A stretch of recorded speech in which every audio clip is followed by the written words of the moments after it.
cannabis and the artistic reorientation of attention. If you want to understand how artists see the world, consider the nature of cannabis intoxication. To be high on cannabis is to undergo a reconfiguration of attention, a shift in which aesthetic experience supersedes practical cognition, providing a taste of the perceptual experience of the artist.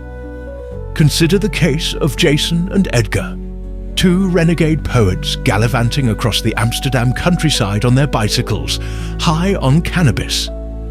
As they ride through fairy tale villages, their senses are flooded by cinematic imagery. A woman with platonic children glides by on a bicycle. A dog races across a green field, manifesting as a miracle. A flock of birds takes flight precisely at the crescendo of Chopin's music, as if the universe itself were orchestrating their reverie. It's all positively wondrous, a state of rapture. But what is cannabis doing here? It's simple, but extraordinary. Cannabis enchants our perceptual machinery like fairy dust, with what Martha Nussbaum calls extreme qualitative intensity.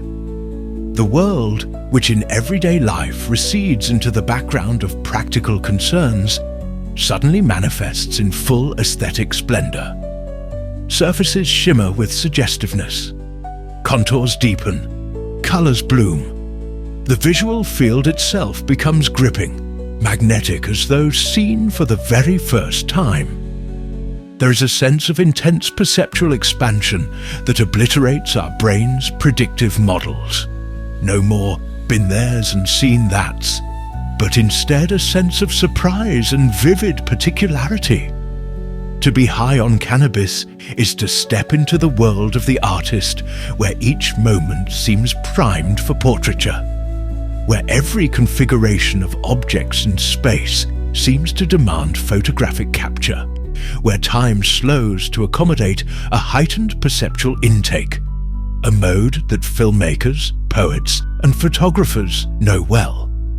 For Jason and Edgar, this has become a non-negotiable priority, a way of life.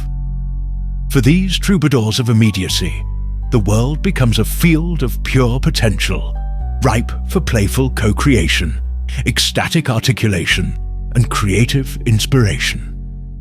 The alternative, wrote David Foster Wallace, is unconsciousness, the default setting, the rat race, the constant gnawing sense of having had and lost some infinite thing.